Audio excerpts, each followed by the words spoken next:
I just want to make one last comment on HHN amendments as a whole. I abstained from the vote on at least one of them, and I had made motions to postpone the vote on others where agencies who were impacted by cuts had not been informed prior to the introduction of the amendment, and that is a very concerning process to me. It wasn't an abstention or a rejection vote based on any concern or criticism of the proposed projects, because I think there are all sorts of absolutely wonderful projects and great services being provided, whether it's in immigration, services or the youth shelter.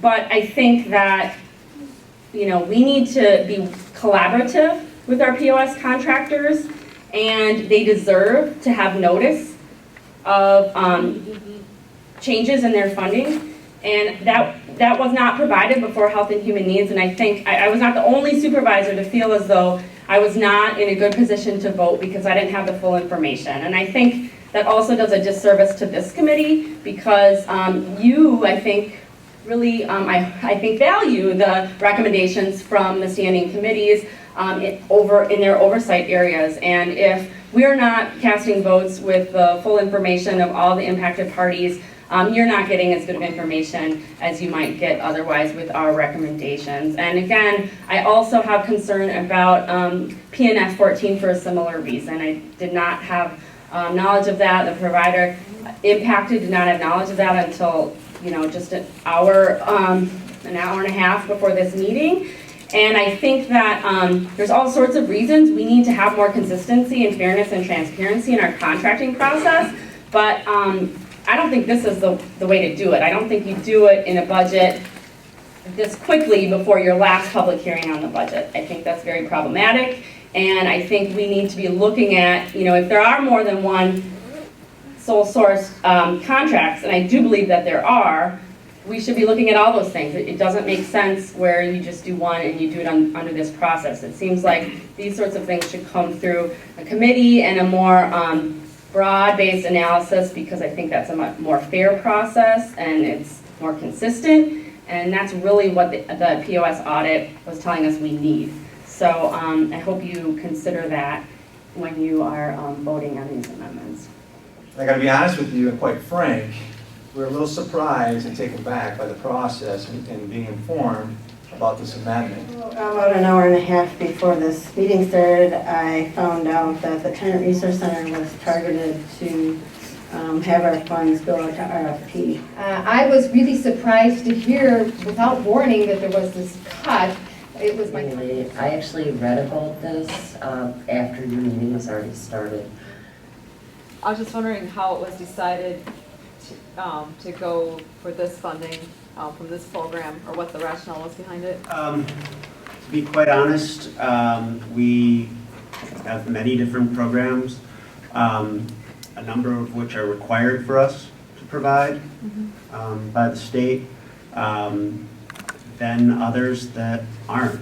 And when we were trying to budget, at least any amendment that I put forward, I had to take a look at programs that we offered that weren't required, and I felt that this program could be replaced through SDS program dollars. It's, I'm not saying that I enjoy going through and looking at programs. We were offered a listing by staff that was also then put through as part of Legistar that went through and sort of ranked different programs, again, what was required, what was sort of highly valued, what was valued. I mean, we have tons of programs and had to just go through and look at programs. Wasn't necessarily a fun exercise, but that's how I arrived at it. There's been 2 comments here tonight regarding how agencies have been notified or lack of notification with the reduction from the budget amendment. Can you specifically talk about the process, or Supervisor Levin, Chair Levin, how were agencies notified or not notified, because that was a comment just made here by the board. Yeah, this is an annual budgeting process, annual appropriation process. We have department requests that come to us that we are presented with in September.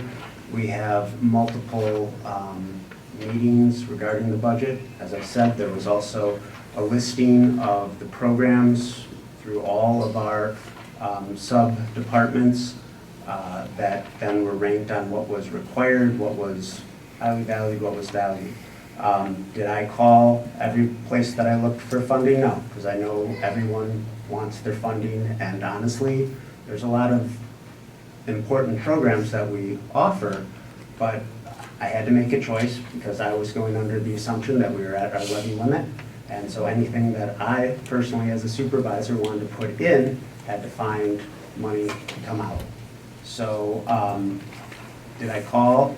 No, but at the same point, if it's an annual appropriations process, I would be sort of leery of your funding annually. I mean, that's sort of part of the process.